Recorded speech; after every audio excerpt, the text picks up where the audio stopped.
2. Kentucky's definitely finding their way. They haven't found the rhythm that we're used to seeing from them, but they're getting better. And Craig Skinner was upset with the official. He didn't know that that was also going to be the media timeout. Usually when a team hits 15 points, and we haven't had a called timeout yet, that is the media timeout.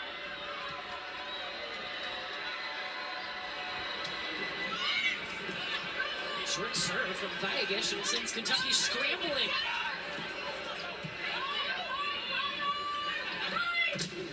Quick pick stuffed.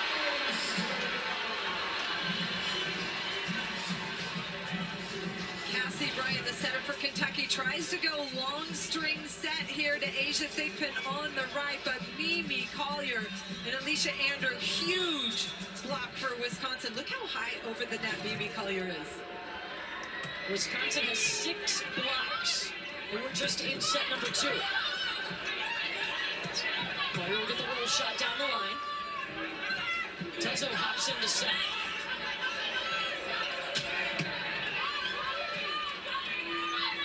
O'Brien over to delay. Grace Egan with the dig. Backside to Andrew. Collier off hands.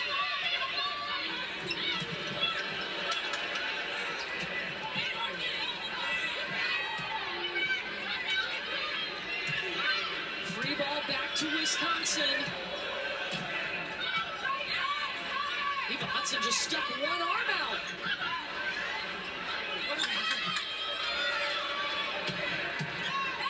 Collier dunked by Tuzzo.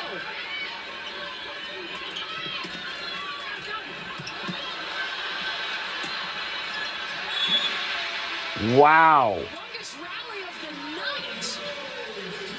Wow. He was digging the ball, but didn't get any good-looking transition sets.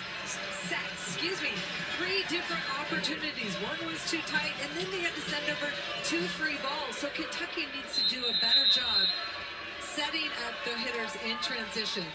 Do you think, Holly, some of this is self-inflicted in the fact that Kentucky Timeout, Wisconsin. we're used to seeing, or do you think that's Wisconsin forcing them into this discomfort? Well, those missed transition sets are happening on the Kentucky side.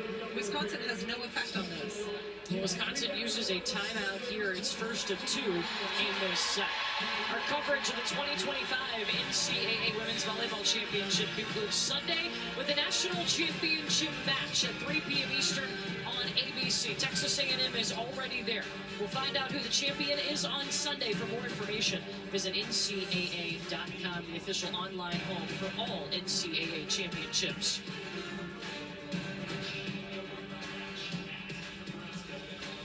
Earlier tonight, Texas A&M, who was making its first semifinal appearance in program history, not only did they beat Pitt, they swept Pitt to make it to the national championship match. Their first appearance in that match as well. It was all Aggies. They came out confident from the start in that match to take down Pitt, who was a #1 seed. I was very interested to see how Jamie Morrison's team was going to come out and play on this stage, never having been here before.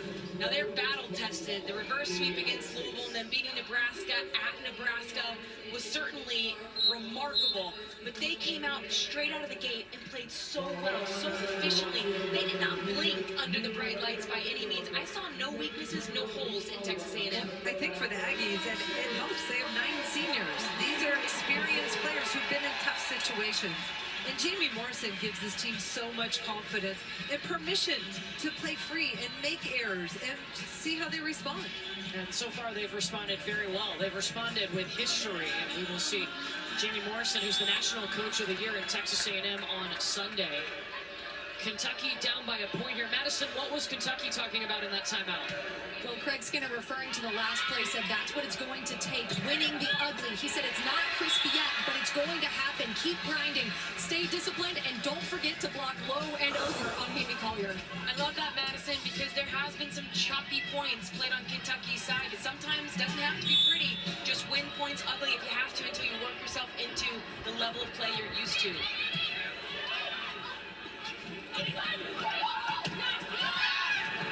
Diving in to save it. Collier now tracking it down. Grace Egan will send over the free ball. O'Brien back set to Thigpen. Dug by Egan. Tight. and over. Good Cats. Asia Thigpen with a big arm on the right side. Too much heat, and Wisconsin can't control it. How important has she been for Kentucky?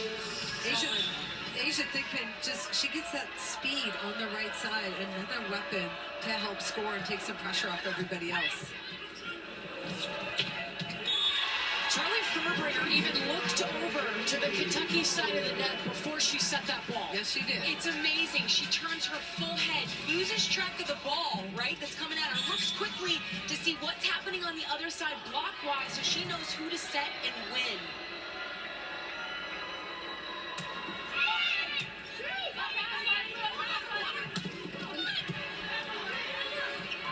Over by O'Brien. Collier swinging on the right side. Brooklyn delays block, ate it up.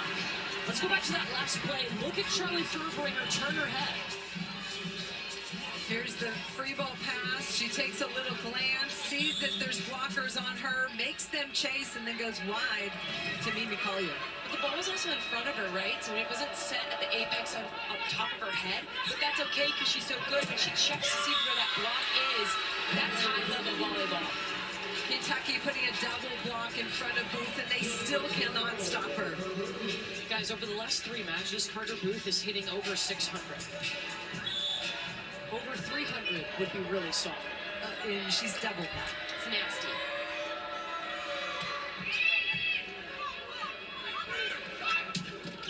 Johnson got hands. Collier got there to save it.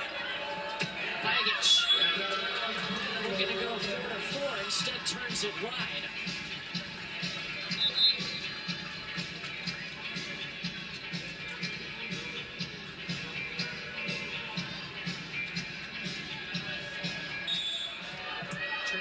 Subbing in for Kentucky here to serve.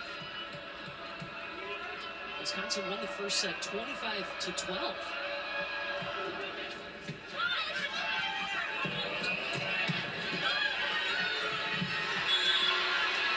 Vagic has a pretty big arm too. This is a player that didn't play last year. She was still rehabbing a knee injury. But man has stepped in smoothly this year. Look at the pass from freshman Kristen Simon, just putting it right in Charlie Furbringer's hands where she can run it. And because Carter Booth has established herself as a threat, that's a one-on-one opportunity on the left. What you'd expect from an Assumption High School graduate from Louisville, Kentucky. Are they good down there? A little bit. It's like a Libero factory. One of the first clean kills for Kentucky. That one got through the seam of the Wisconsin block, but we have not seen any easy kills for Kentucky so far tonight. They just went above 100 hitting percentage in the match. Wisconsin's defense has made it very difficult. And they're serving. Collier back row. Out. Little games to 5, tied up at 20. First to 2020, first to 25. And look at the Kentucky fans on their feet, trying to will and support this Kentucky team to tie this matchup 1-1. Tied up for the 8th time. Egan. Blocked. Eva Hudson, number 7 in white, the most fierce competitor on this Kentucky team, makes the play, and wow, Kentucky has come to life. And it starts with defense. Look at this move. Eva Hudson is so far over the net. That right hand takes away the seam of the block from Wisconsin and presses back into open court. She's so long, she reaches back in, and that's the passion, that's the fire you want from your team leader. Make your teammates believe we can get this done. Kentucky is on a 3-0 run. And Eva Hudson, we've been talking about her. She is one of 4 finalists for the National Player of the Year. You're actually getting to see 2 of these players in the match right now. Mimi Collier for Wisconsin, who's got 10 kills, and Eva Hudson, who's got 6 for Kentucky. That award will be announced tomorrow at the All-American banquet here in Kansas City. Olivia Babcock and her Pitt Panthers were eliminated earlier tonight by Texas A&M. What's been different for Kentucky in this set? They were blown out in the first set, 25-12. Just the little things, better passing for one. They've been able to get Hudson going a little bit, run some middle. Asia Thigpen had a couple kills, and then you saw the spark of energy from Kentucky after that block step. You have to be able to slow down this hot Wisconsin offense. With Eva Hudson starting to feel it, starting to come on. If you're Cassie O'Brien, you got to feed her. Feed the hot hand, feed your alpha dog, right? She's not only doing it offensively in the second set, she's also getting involved defensively on that massive block that we just saw. You need more of that. Feed the hot hand.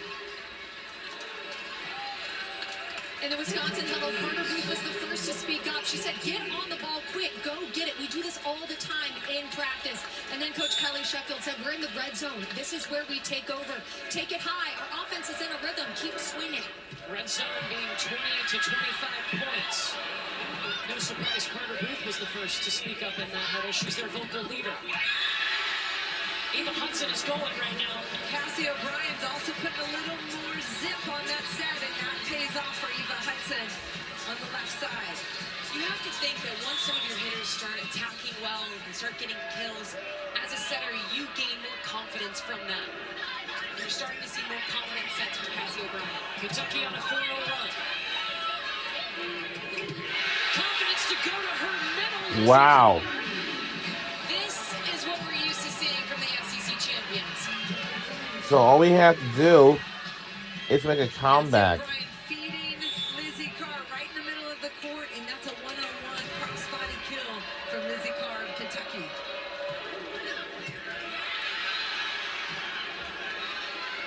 Her serve just got Wisconsin out of system. In plays Hudson. Wow. All right, one more to make this score tied. Good set in this situation from Molly Tuzzo. She goes thumb down to cut that ball inside zone 4. Such a hard angle to defend. 6-0 run, Kentucky. Ah. Second set point on the way for the Wildcats. But you can just see in the body language on the Kentucky side of the net, they're energized.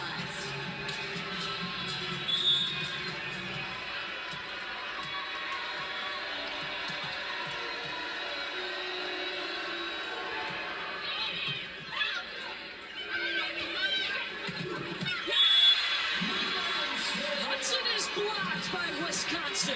How about Charlie Furbringer, 24 in black, setting up that pin block against probably one of the best hitters in the college game. She gets out, fantastic handwork. Yeah, I think the first time out of this game. She and Andrew for the Wisconsin block. But again, Kentucky's out of system, so Molly Tuzzo at Libros have to step in and set the outside pin. You know where the ball's going. So Kentucky has to call a timeout. They will have a third set point. Now This timeout. we They were on a 6-0 are run. going Wisconsin to have a first time out of this game. A win for Kentucky in this set, and they even up the match at a set apiece. Wisconsin is not far behind.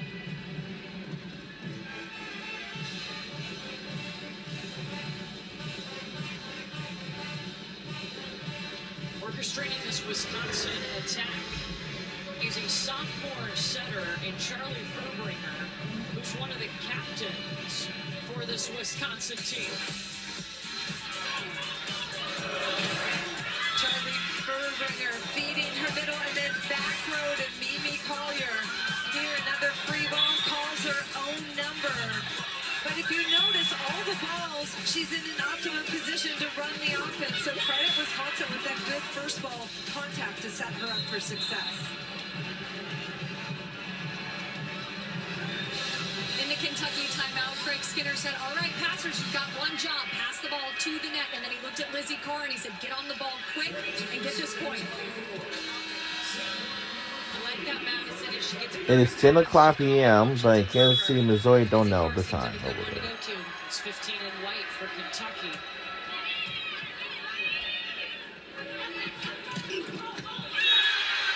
Got him.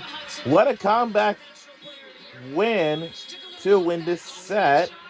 And we're tied, and we're going set number 2. We will No, set number 3, actually. We want set 2. Set 3 is next. Well, that would, to making our score to be like, you know. Hudson puts it to the floor for her 9th kill of the night, and Kentucky makes the adjustment in set 2. Craig Skinner is with Madison.